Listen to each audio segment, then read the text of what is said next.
Daniel's story of his fight with Goliath illustrates how what would once be seen as impossible could become a reality. Testing your limits and battling Goliath will help you realize the hidden treasures within the embrace of strife.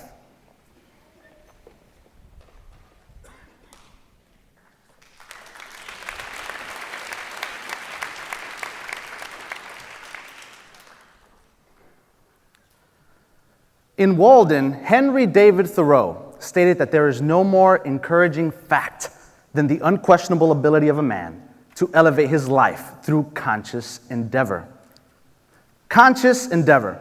This term has always fascinated me because it represents every man, woman, and child's ability to forego simplicity and embrace difficulty.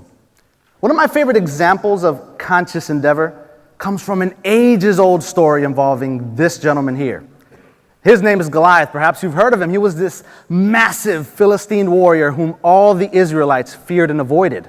Well, all of them except for David, of course. Now, we all know David. You can look at him really quickly and see that he's not your ideal warrior. I mean, the difference in size alone will show you that.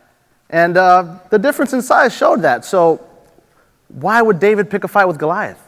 I mean, I'm sure he had a buddy who leveled with him and said, "Listen, David, you're brave, but you're throwing pebbles at a bearded giant."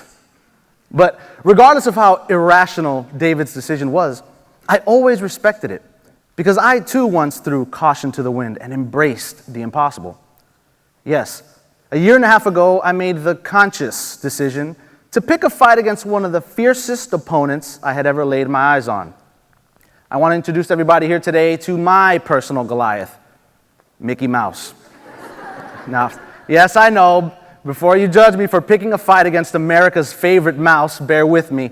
Every story has a beginning, so let's backtrack 3 years.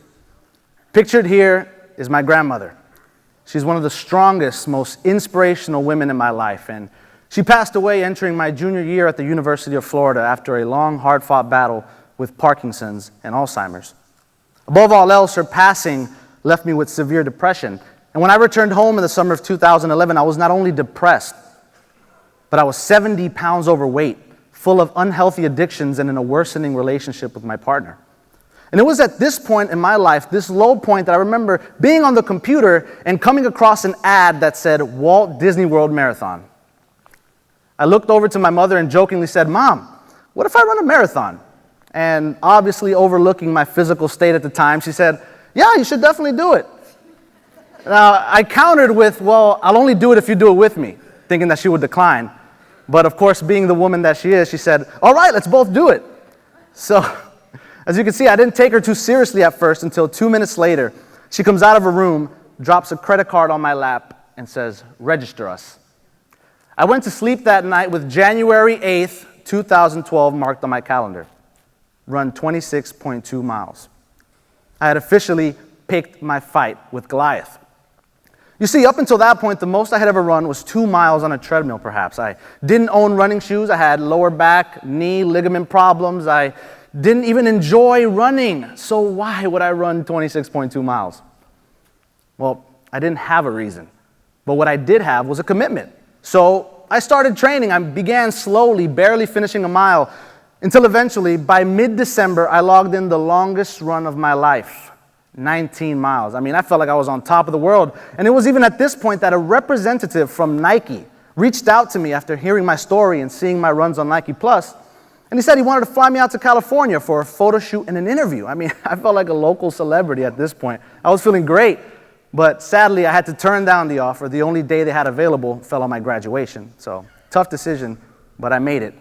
And it really goes without saying that I continued my training. I persevered and I kept going, and eventually I was at the steps of the Walt Disney World Resort, ready for my fight with Goliath, all 26.2 miles of him. And it really goes without saying that it was truly an amazing experience. I mean, you're in the Magic Kingdom. This is where every kid dreams about being every day of the week, right? And I'm here. I mean, you're surrounded by lights, by music. As soon as that sounding gun goes off, the fireworks are off, and you're off to the races, surrounded by hundreds, thousands of runners just as pumped up as you are, and you have adrenaline flowing through your veins minute after minute, mile after mile. It just compounds and gets stronger and stronger until in a split second, the Magic Kingdom became the tragic kingdom. A couple miles into the race, I felt this sharp pain in my left knee, and it spread throughout my entire left leg and lower back. I mean, every movement, every bend created what I still consider today to be the worst physical experience of my life. You know, and I pushed on just hoping that it would magically go away. I mean, I figured this is the magic kingdom. If it was going to happen anywhere, it needs to happen now, right? But sadly, the magic never came. Pixie dust never came. And I ended up lasting a couple more miles until eventually I reached my threshold. I couldn't bear the pain anymore. And I remember stopping. In the middle of the road, hundreds of runners passing me by, and I looked around. And all I saw were smiling faces, happy runners all around me. And to say the least, I didn't share their enthusiasm for the run at the time. I mean, I'm not having the same kind of experience as the person here. But I was desperate. I mean, I was miserable. But I kept on, pushing on. But in the desperation, I went to the nearest medical station to seek attention. And that's when a lady examined my leg. And she told me these words. She said, "You're going to cause serious injury. Stop running." And these words never sounded more amazing to me. I mean, it didn't take much to get me to quit at that point. You could say anything and I would have accepted it. So I threw in the towel. Of course I did. I had a medical expert telling me to stop, so I accepted it. And she went off into the tent where I assumed she was preparing the cart that would eventually take me back to my family. I mean, I'd be commended for my efforts, right? Patted on the back, you know, told I did a good job. I'd rehabilitate. And maybe I'd give it a shot next year, right? All is well. Then I snapped back to reality, or insanity, depending on how you look at it. And I decided right then and there that I wasn't going to quit, that I was going to push as far as my 1.5 legs would take me. And in that very moment, I ran the fastest I did. The entire marathon right then and there just to get away from that lady and keep the marathon going. And in what I consider today still to be the longest, most difficult 5-hour stretches in my life, I did it.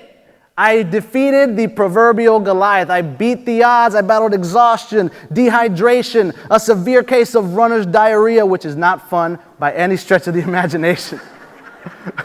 But I persevered and I did it. I mean, it was Danny 1, Mickey 0, right?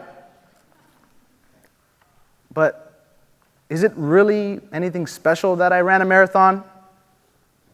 No, it isn't at all. Many of you have run marathons before. Many of you know people who have run marathons, or you will in the future. Hundreds of thousands of people worldwide run marathons every year. Eddie Izzard ran 43 marathons in 51 days. I mean, that makes my 26 look like a walk in the park, literally, you know, so why is what I did so special? What makes it so special? It's you. It's everybody in here. It's the human element. It's the idea that we as people can take something that symbolizes the impossible, the undoable, the improbable, and we can beat it down one day, 1 mile, 1 lap at a time until it becomes our reality. You see, if this story is to serve any purpose, it's to allow you all to realize that we all have our own personal Goliaths out there waiting to be consciously fought. And for that reason, I want to take the chance here to tell everybody to add one item to their calendar, just one. Think of something, anything, that you truly and honestly feel symbolizes the impossible, the undoable, the improbable. And take on that challenge today, regardless of how easy it may seem to someone else, regardless of how prepared you may feel. Pick the fight today. And I promise you, it will be the first of many fulfilling finish lines that you cross. Thank you.